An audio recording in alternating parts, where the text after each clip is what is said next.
The morning began in a silence so profound it felt like a substance, a heavy blanket laid over the parched land.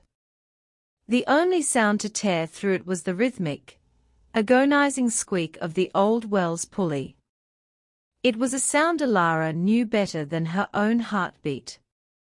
With each turn, the rope bit into her palms, the fibers coarse and unforgiving, leaving a map of red lines that would fade by noon, only to be etched anew the next day. She hauled the wooden pail upward, her shoulders straining, her body a study in lean, weary strength. As the pail cleared the lip of the stone well, water sloshed over its side, catching the nascent morning light and shattering it into 1,000 glittering shards, like broken glass. Her palms were raw, but she made no sound. At 25, she moved with the deliberate, careful slowness of someone much older, as if the years had not simply passed through her but had pressed down upon her, squeezing her a little thinner, a little harder with each passing season. The world had scraped away her softness, leaving behind something resilient and quiet. Her hair was her one vanity, a thick, defiant cascade of chestnut that she parted with a watchmaker's precision and braided down into 2 long, heavy ropes. They fell across her shoulders, a silent testament to the girl she once was. Each braid was tied at the end with a strip of faded blue ribbon, the kind of adornment young girls wear before they understand that marriage can be a different kind of knot, one that tightens with time. A few errant strands had escaped in the night, curling in soft tendrils around her jawline. She felt them tickle her skin in the slight breeze, but she did not tuck them back. She let them be. They were a small, untamed part of her, and she cherished them for it.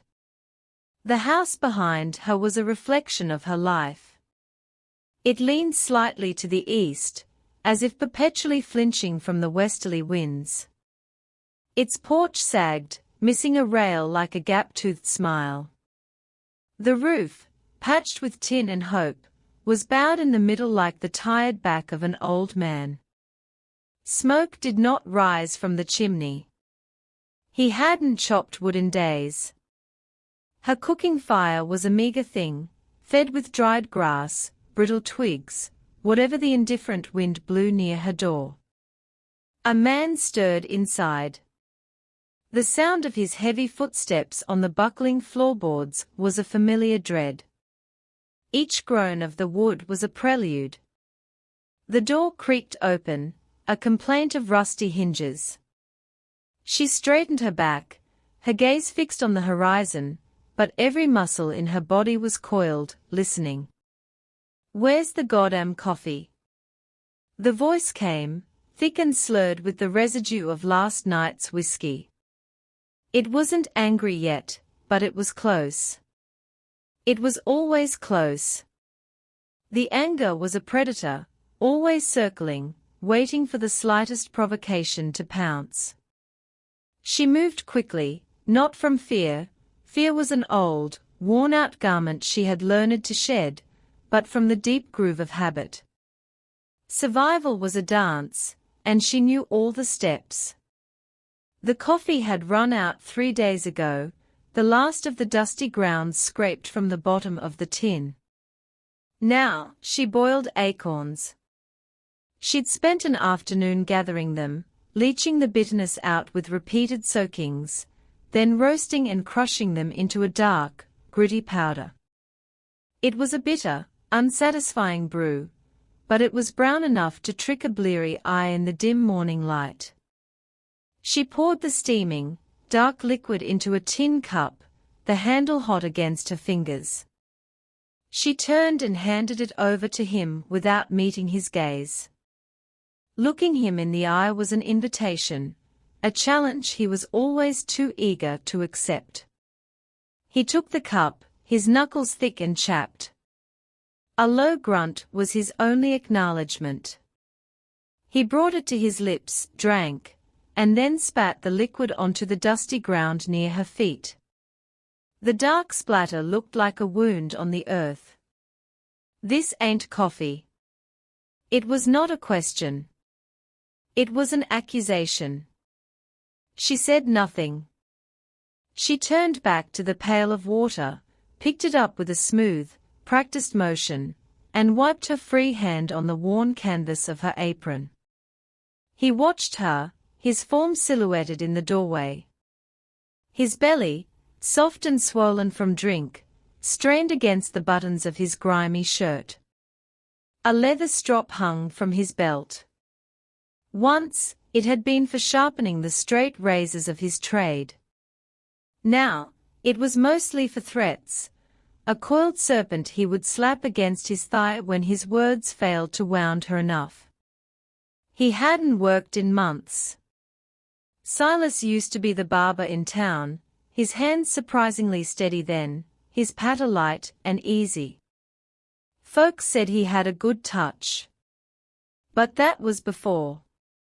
Before he blooded a farmer's boy over a nickel dispute, claiming the boy had laughed at the tremor in his hand. The boy hadn't laughed. He'd just been a boy. After that, folks stopped coming. The shame, instead of humbling him, had curdled into a permanent, simmering rage.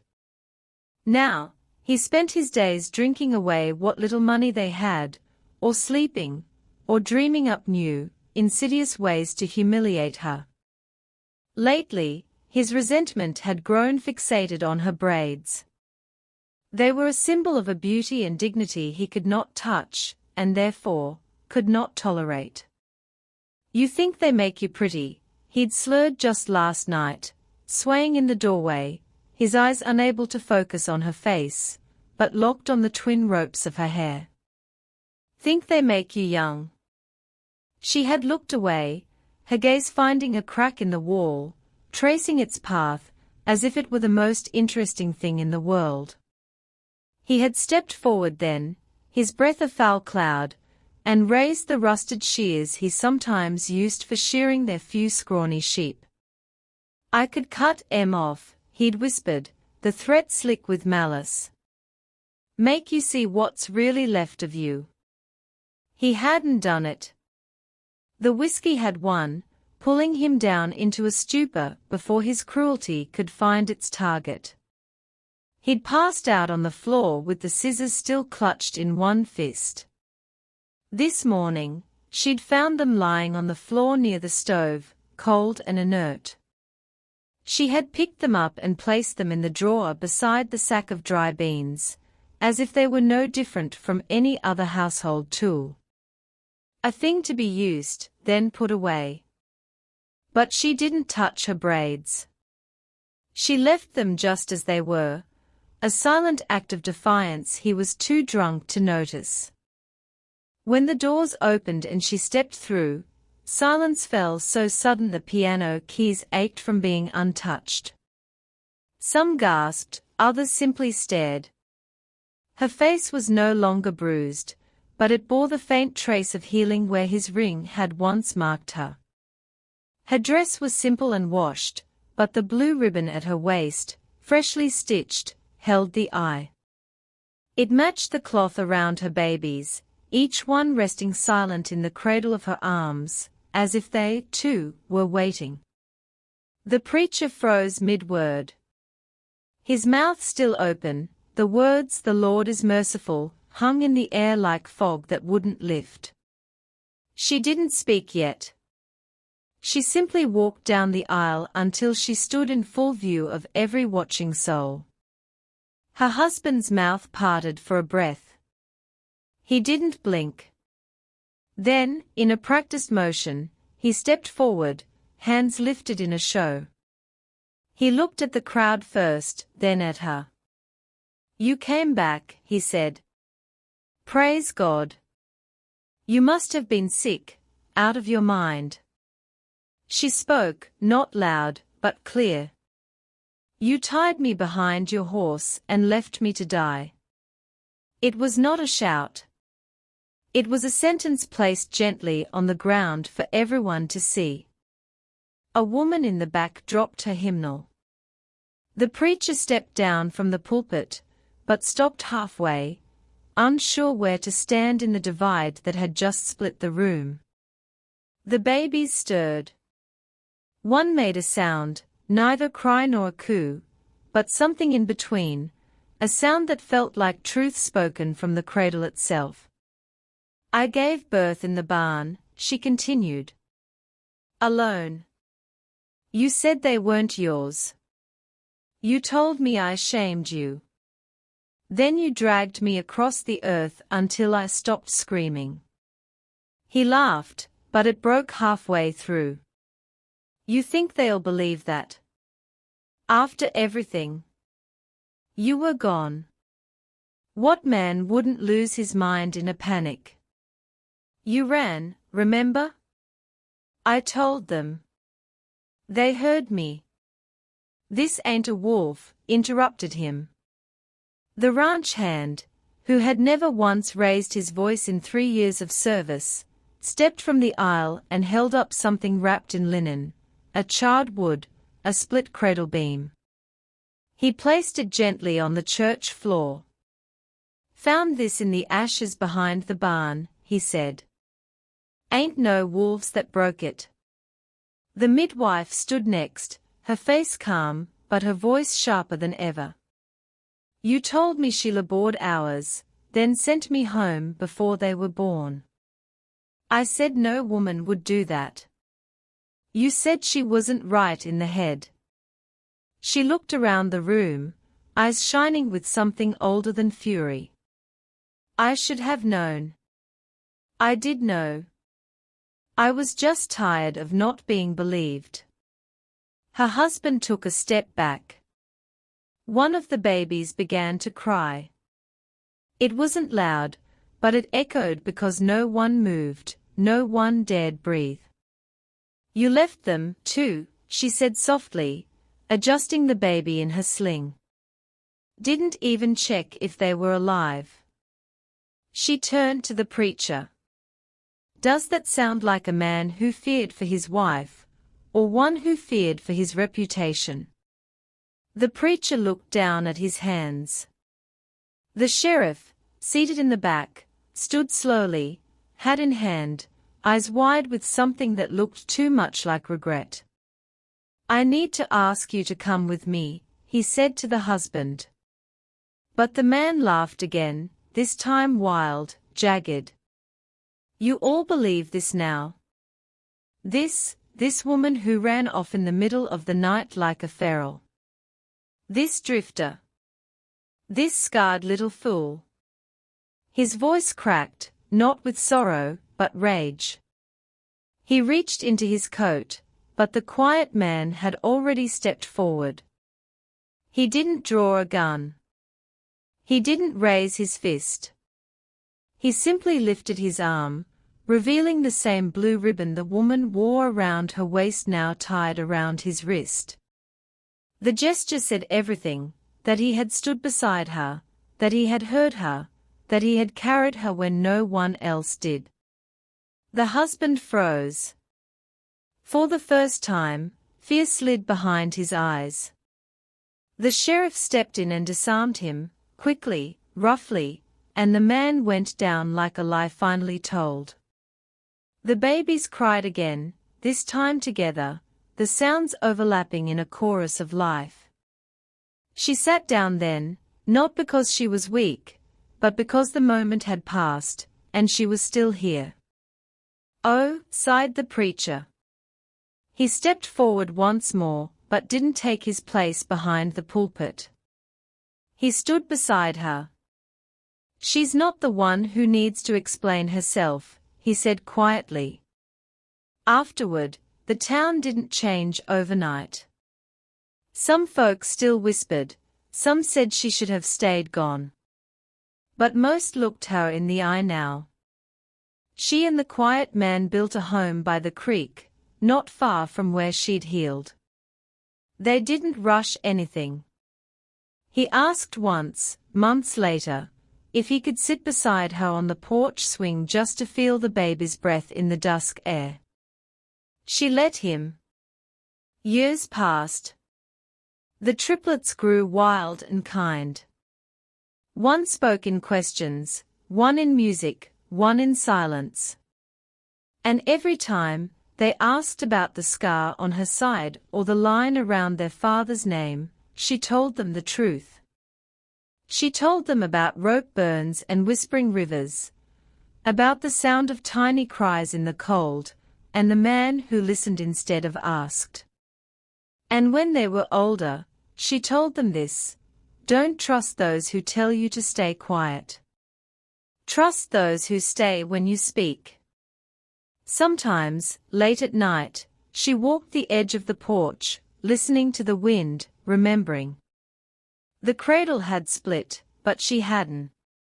And when she closed her eyes, she could still hear that first cry, raw, defiant, impossibly alive. It had brought the storm, but it had also brought her. She stiffened, her entire body locking into a state of rigid endurance. The dough beneath her fingers was forgotten. The world narrowed to the weight of his hand, the smell of his sweat, the cold promise of the steel on the table. Then, just as the tension became unbearable, he laughed. It was a short, ugly bark of a sound. He dropped his hand, snatched the scissors, and tossed them into the corner, where they landed with a clatter. Not worth the trouble today, he muttered. She kept kneading. Her arms trembled, but she did not stop. He left the house, muttering to himself, slamming the door behind him. The silence that rushed in to fill the void was immense, ringing in her ears like a struck bell. That night, she sat by the single window, not reading, not sewing, just watching the world outside dissolve into shades of grey and black. The moon was a sliver, a shard of bone half covered by drifting clouds. Somewhere in the far distance, coyotes called to one another, their yips and howls a lonely, wild music. She watched the night and thought about nothing and everything. About how a woman could disappear piece by piece and still be standing. About how some bruises never purpled and faded, they stayed under the skin, in the breath, in the way a body learns to shrink from its own reflection in a pane of glass. And yet, her hair still hung down her back, long and heavy and proud.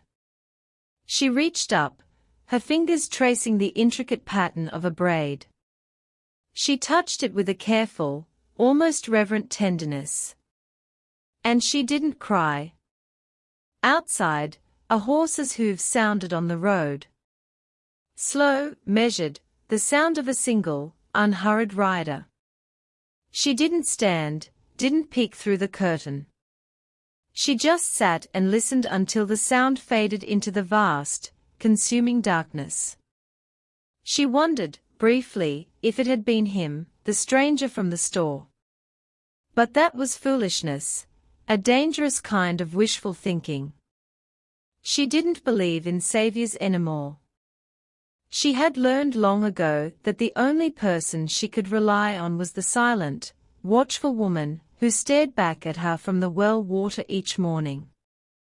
Still, before she went to her straw-stuffed mattress, she lit a second candle and set it in the window. It wasn't a signal. It wasn't a plea. It was just in case someone, somewhere, was looking. A tiny flicker of light against an overwhelming dark. The rain started before dawn. It came softly at first, a tentative tapping on the roof like nervous fingers on glass.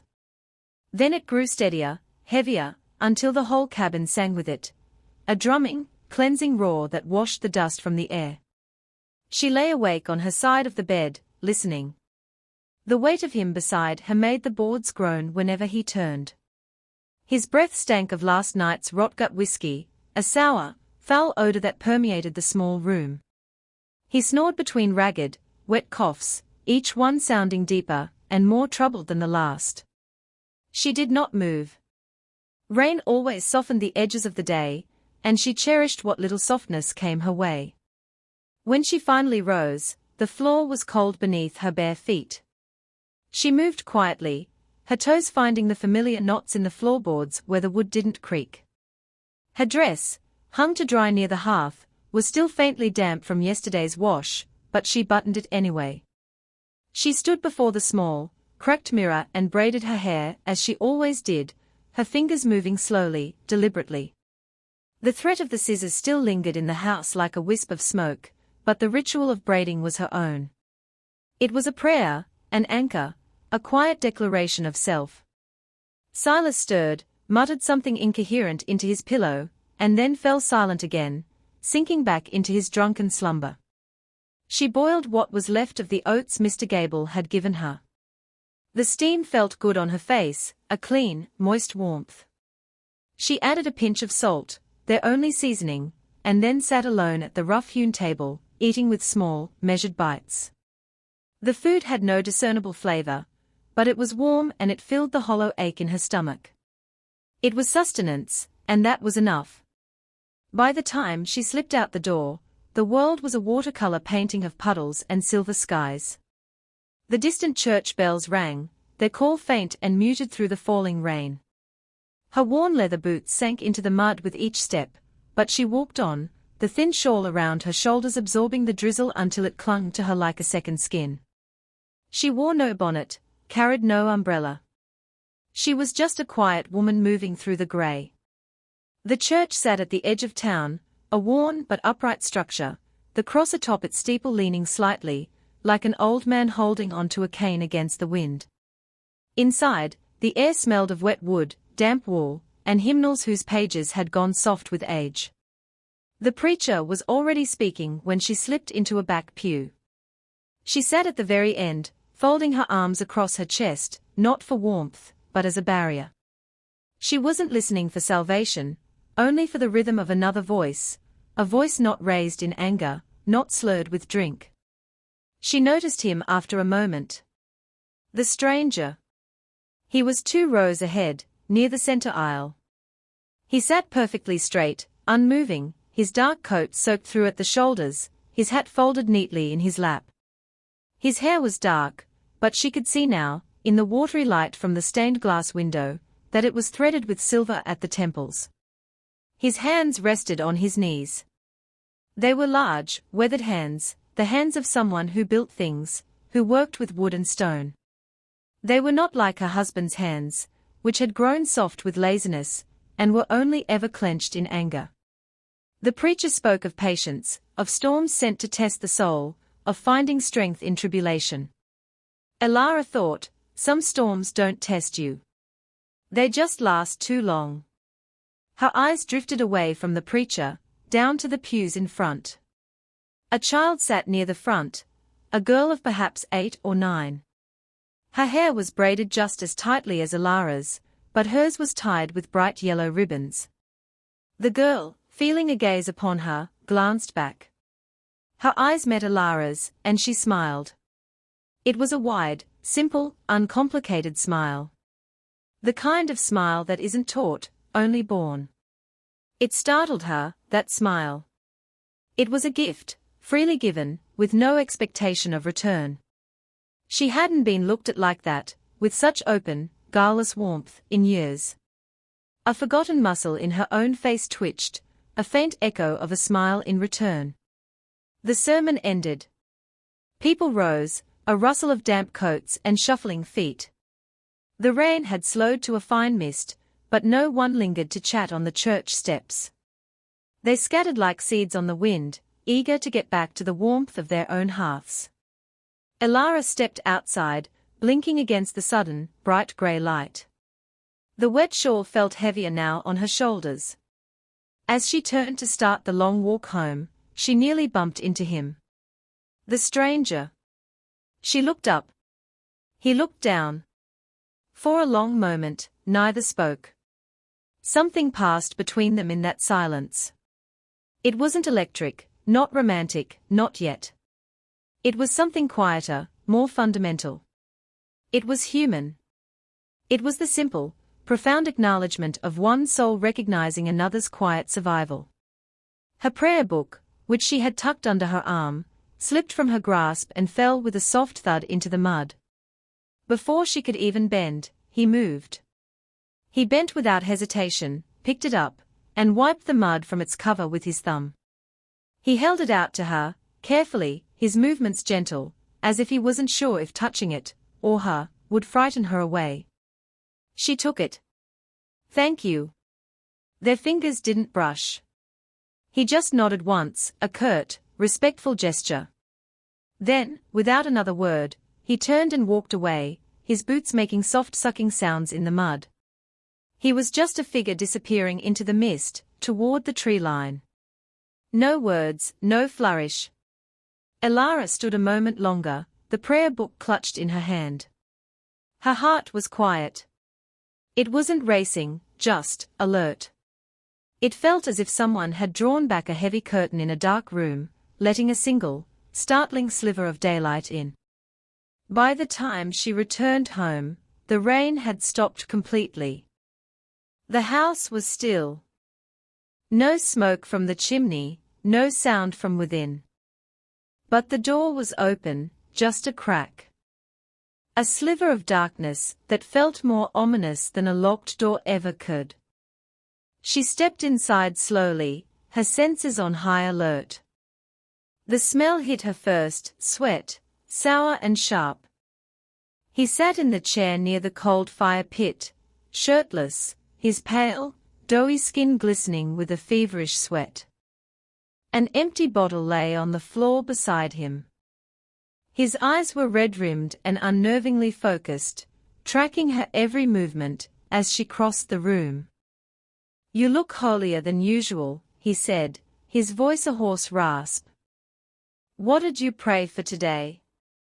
"A new man." She moved past him without a word, hung her damp shawl on its peg, and set the prayer book on the mantelpiece. The small act of placing it there felt like an act of defiance. He stood up fast, too fast. He stumbled, catching himself on the back of the chair. "I asked you a question." This time, she turned. For the first time in a long time, she met his gaze directly. The windows to his soul were murky, clouded with hate and self-pity. "Peace," she said, her voice soft but steady.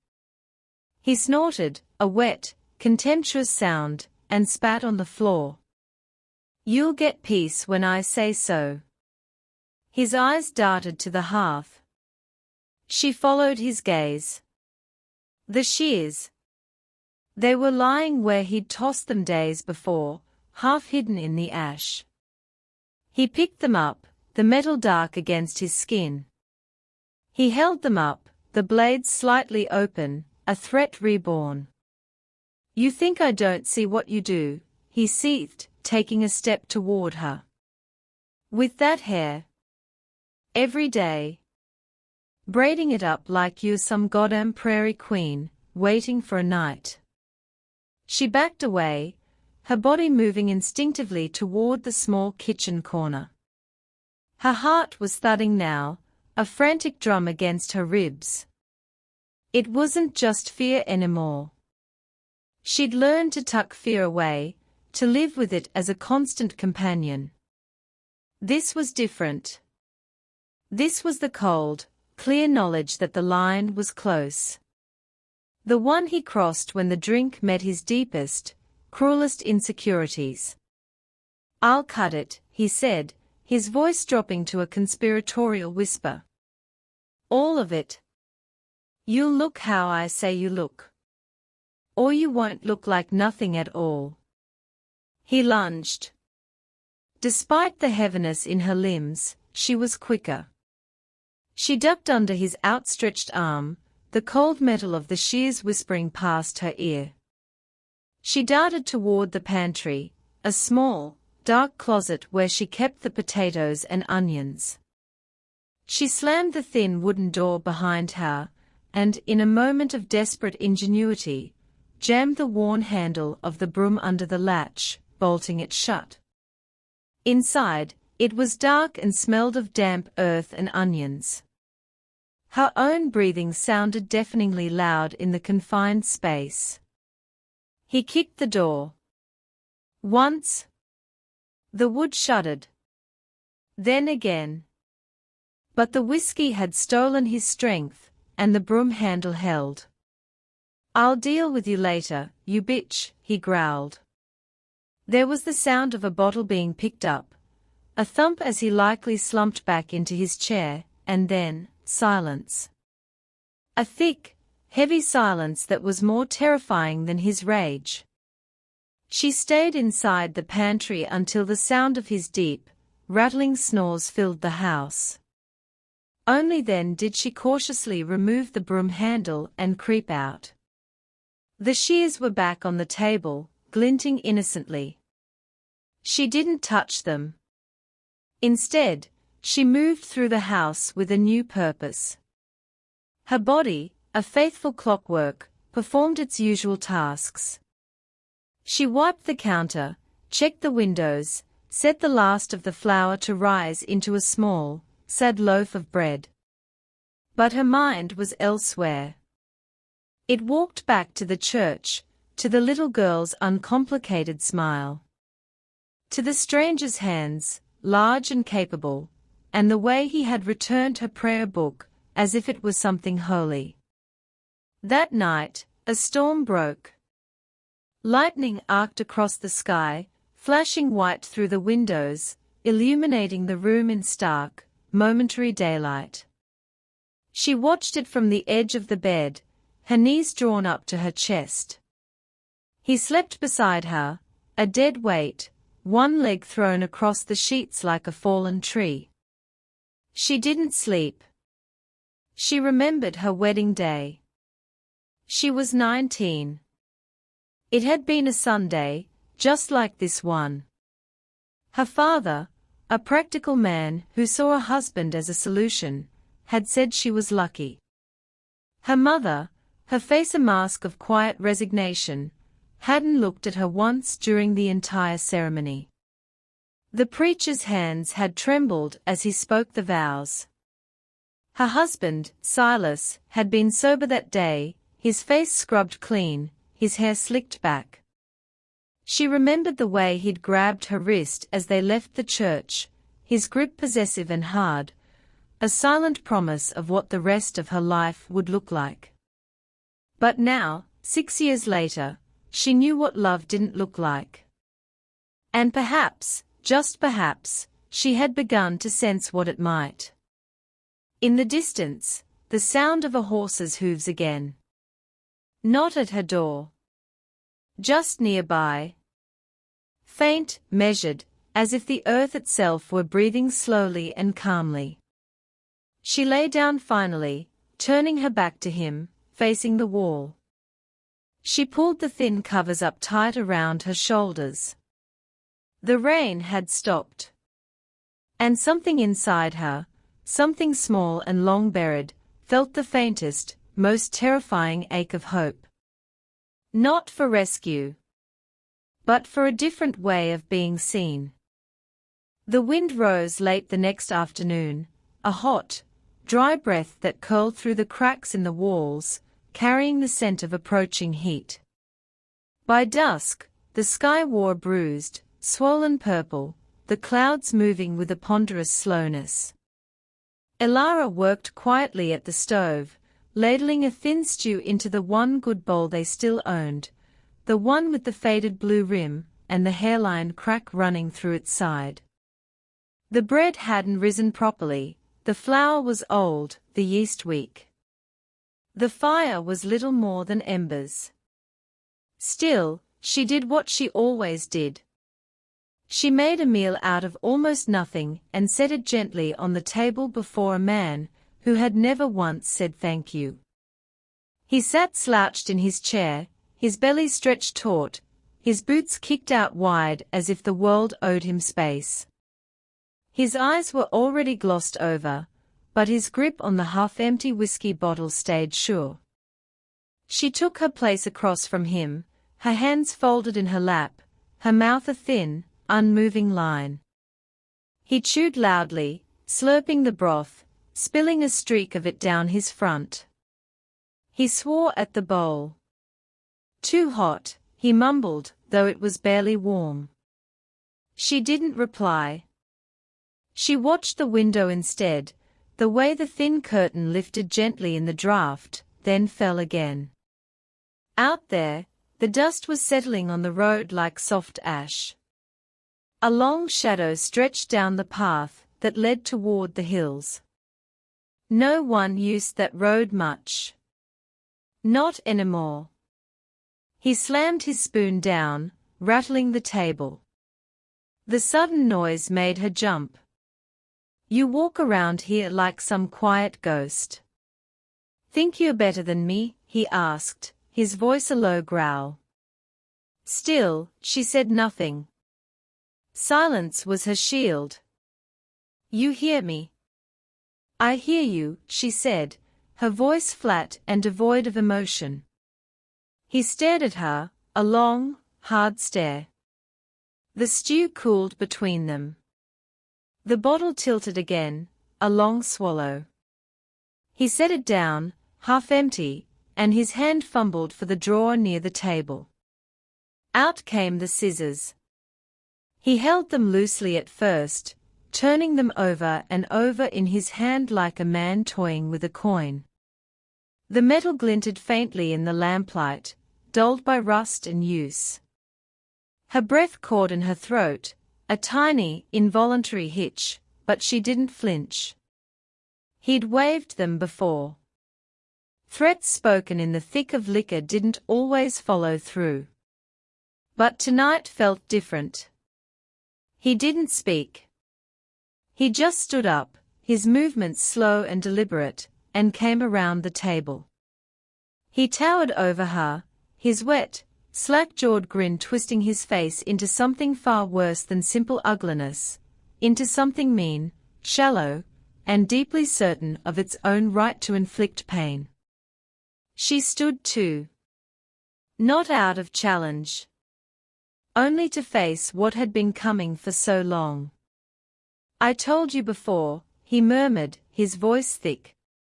That hair, it makes you think you got something worth keeping. He reached for one of her braids.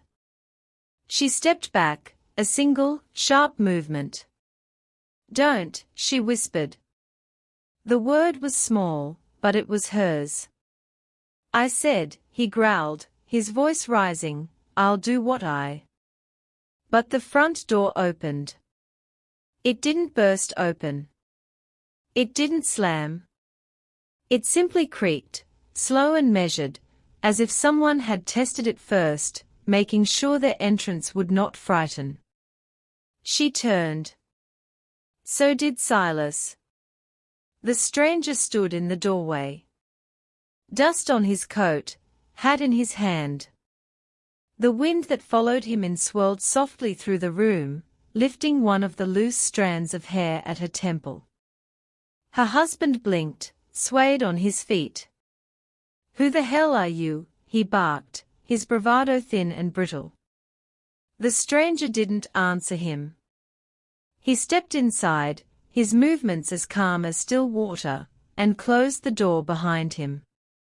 This here's my house, Silas said, his voice louder now, taking a staggering step forward, the scissors still clutched in his fist. You got no right. The stranger's eyes, Elias, she had decided his name was Elias, moved from Silas to her. It was just for a brief moment, a glance that asked a clear, silent question without a single word. Do you want this to stop? She didn't speak, didn't nod, but something in her gaze, some flicker of exhaustion and desperate hope, must have answered for her. Because he moved. He walked forward, his steps deliberate and unhurried. Silas, emboldened by the stranger's lack of aggression, raised the scissors. Elias reached out. He didn't strike. He simply took hold of Silas's wrist and lowered it, slowly.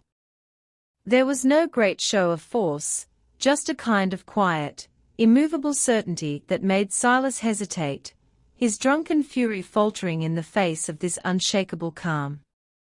The scissors dropped from his nerveless fingers, landing on the floorboards with a soft, metallic clink. "You think you're some kind of hero?" Silas spat, his face flushing a deep, mottled red. Elias didn't reply to the taunt. He bent down, picked up the scissors, and walked to the table. He placed them down gently, as if they were nothing more than a misplaced tool. Then he turned, met Silas's eyes, and spoke for the first time. "You've beaten enough things smaller than you," he said, his voice low and even, carrying easily through the suddenly silent room. "I ain't one of them." The silence that followed was so thick it seemed to muffle the sound of the wind outside. Silas looked from Elias to Alara, and back again. His jaw twitched, but the fight had gone out of him. His shoulders sagged, not from fear, but from the slow, dawning, humiliating understanding that he no longer controlled every room he entered. Elias turned back to her. "I'll wait outside," he said. Then he stepped back through the door, and left it open behind him, an invitation into the cool, clean night. Alara stood frozen in the center of the room. The scissors lay where Elias had placed them, quiet and small, as if they had never meant a thing at all. Her husband didn't speak. He stumbled back to his chair, picked up his bottle, and drank from it, a deep, desperate gulp. He slumped into the seat like a deflated animal, his brief flare of violence extinguished, leaving only the pathetic, sodden man behind. The room smelled of sweat and old stew and something else, something new, the sharp, clean scent of an ending. She walked outside. The air was cooler than it had been in days, a welcome balm on her skin. The sky above was a vast, open expanse, starless but kind. Elias stood near the broken gate, his hands in his pockets, his shoulders relaxed. He was not expectant, not proud. He was just there. She joined him, keeping a respectful step between them. They stood that way for a long while, the silence between them comfortable, not empty. She spoke first, her voice a little rough from disuse. "You didn't need to come." "I know," he said, his gaze on the dark line of the horizon. "But you did." "I did." The wind rustled the dry sagebrush, and somewhere in the dark, a lone bird called out once, then fell quiet. She turned to him, needing to understand. "Why?" He looked at her then. Really looked at her, with that same steady, assessing gaze from the store, the same quiet respect from the churchyard. It was a look no one had given her since her mother had kissed her forehead on the day she'd left home, a lifetime ago. "Because you deserved someone to say enough," he said simply. "And sometimes, when no one else says it, I reckon I will." Her eyes stung. She blinked hard against the sudden burn of tears she refused to shed. "I can't pay you. I didn't come for pay. I don't even know your name. You don't need to." She nodded slowly, absorbing the truth of his words. They stood together a little longer, shoulder to shoulder, but not touching, watching as the moon began to rise, a pale sliver behind a thin veil of clouds. He tipped his hat to her, a gesture of finality, and then turned and walked down the road, the way he had come. His figure was quickly swallowed by the darkness. She stayed where she was, not following, not calling out. Inside the house, it was still. Silas had fallen asleep in his chair again, his snores low and broken. She didn't go to him. Instead, she lit a lamp, carried it to the window, and set it beside the candle that had long since burned low. Then, she unbraided her hair. Her fingers worked through the familiar plaits, loosening the tight weave until her hair fell in a heavy, soft curtain around her shoulders. She ran her fingers through it, from scalp to tip, feeling its weight, its texture. She did it not to hide it, not to be pretty for anyone, but to feel it. To know it still belonged to her. She didn't cry. But she breathed differently. And for the first time in a long, long time, the sound of her own breath sounded like the beginning of something. The next morning unfolded in a new kind of silence. It was broken not by a squeaking pulley, but by the creak of her own saddle leather, and the soft hush of her boots over frost-hardened grass. She walked with her braid tied low and loose at the nape of her neck, her thin shawl pulled close around her shoulders, and a small, hastily made bundle tucked beneath her arm. She hadn't told anyone she was leaving. She hadn't written a note. There was no need. Some departures do not require explanation. They simply arrive, like a thaw after a long snow. Behind her, the crooked house stood still and silent in the grey pre-dawn light. A cold stove. A man asleep, still stinking of whiskey. She hadn't woken him. She hadn't even looked back. She walked past the dry creek bed, the burned stump of a cottonwood tree, and the edge of town where the chapel bell swayed without a sound. The wind, cool and clean, kissed her cheek like an old friend it had missed. In her chest, a quietness was settling. It wasn't peace, not yet. But it was space. Space enough to breathe. The path to his place wasn't marked. It was just a series of faint tracks through the scrub and stone that no one followed unless they knew exactly where they were going. She had passed this way only once before, years ago, on the back of Silas's wagon when he'd gone to sell a stolen calf. Then, she had been a passenger, a silent observer of his deceit. This time, she chose each step. By mid-morning, the flat land lifted into low, rolling hills dotted with patches of pine. The air carried the clean, sharp scent of old smoke. And then, nestled in a small clearing, the cabin appeared. It was sturdy and square, built from dark, solid wood in good hands. It didn't lean. It didn't groan. It stood as if it meant to remain long after the men who came and went were gone to dust. She paused at the simple wooden gate, her heart fluttering like a trapped bird beneath her ribs. Her boots were soaked through with morning dew. Her single braid had come partly undone.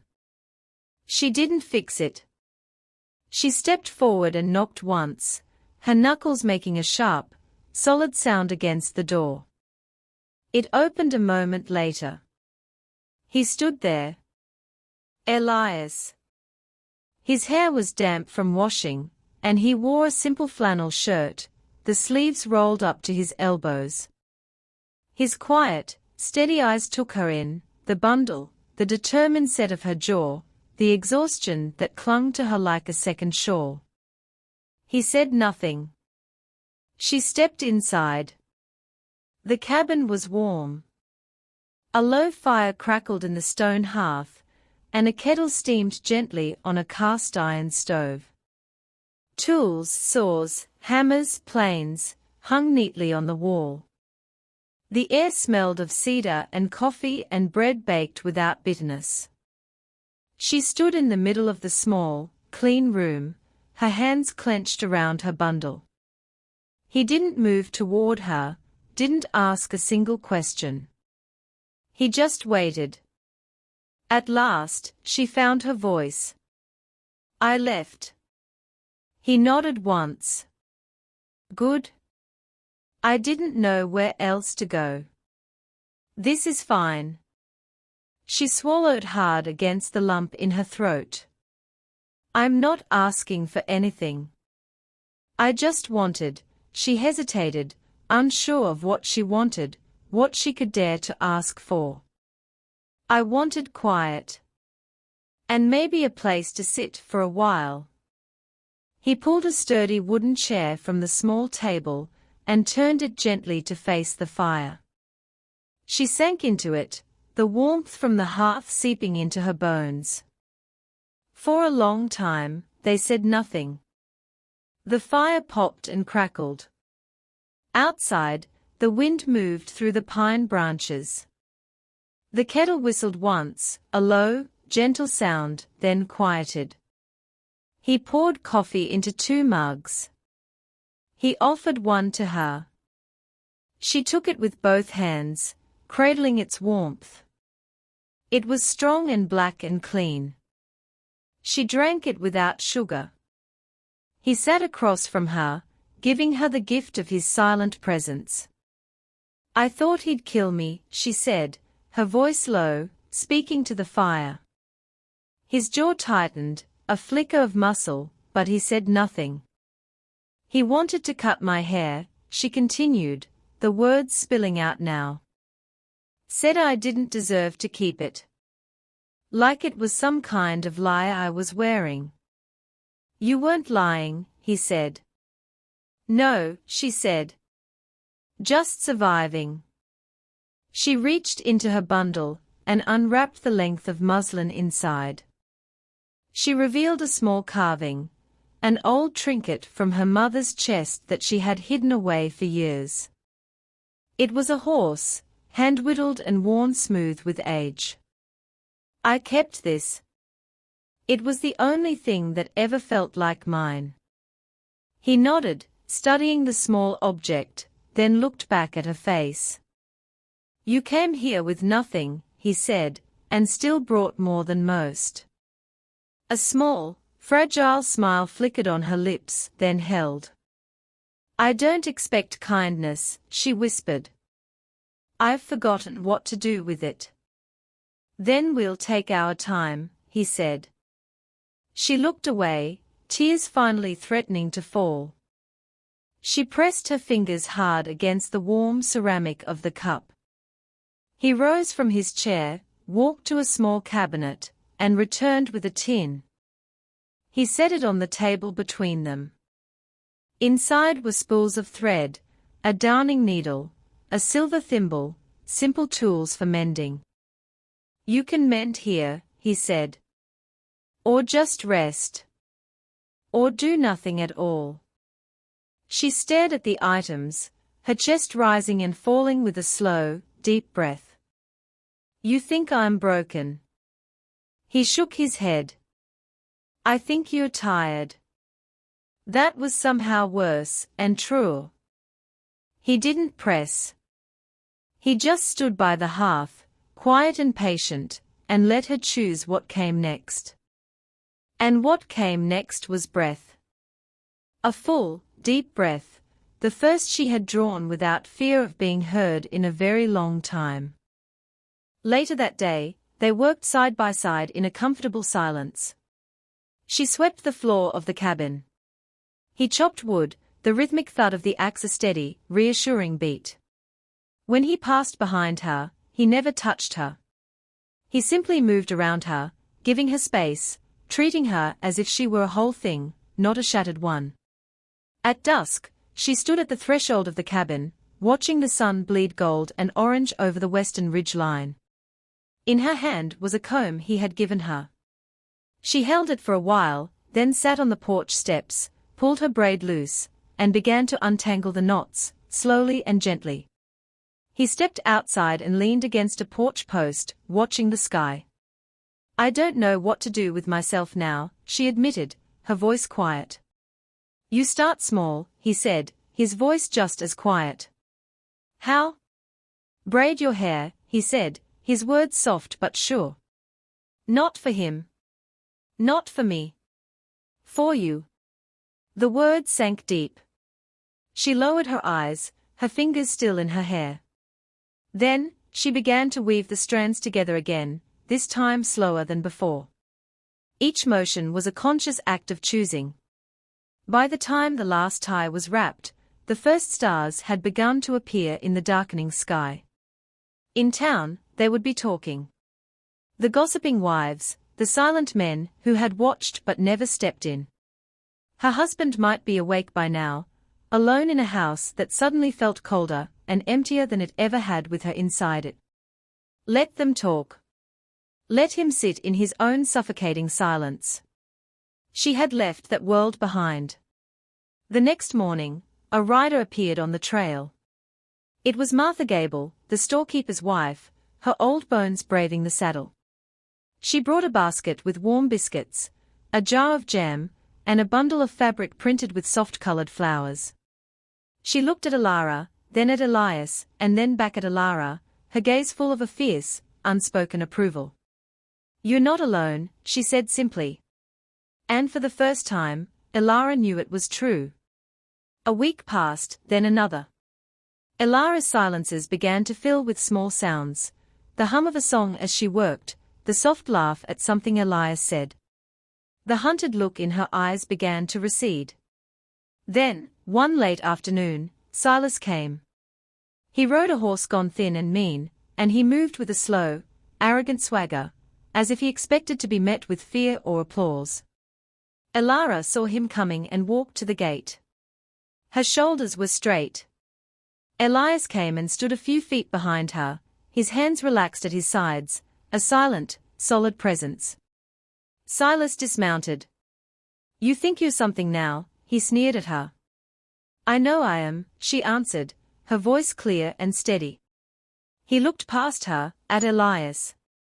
"This ain't your fight." Elias didn't move, didn't blink. "She's not yours to fight for," he said. "She's her own." And then, something remarkable happened. From behind the trees, from down the trail, the townspeople appeared. Mr. Gable, the blacksmith, a few of the farmers.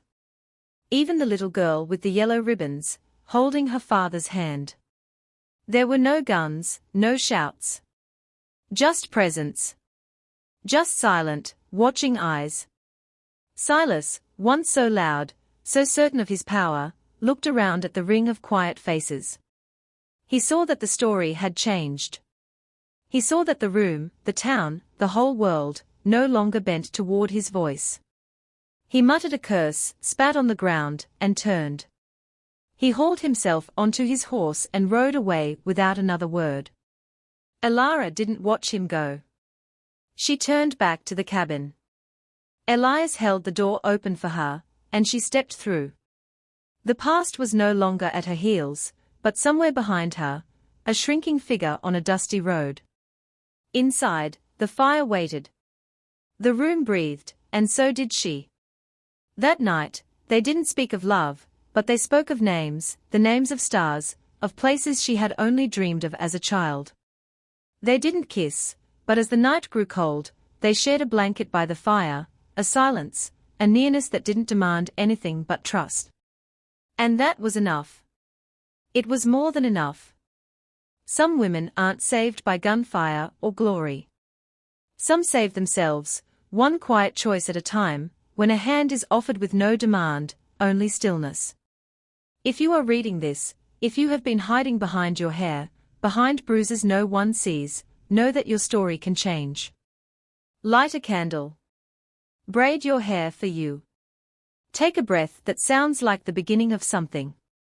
You are not alone.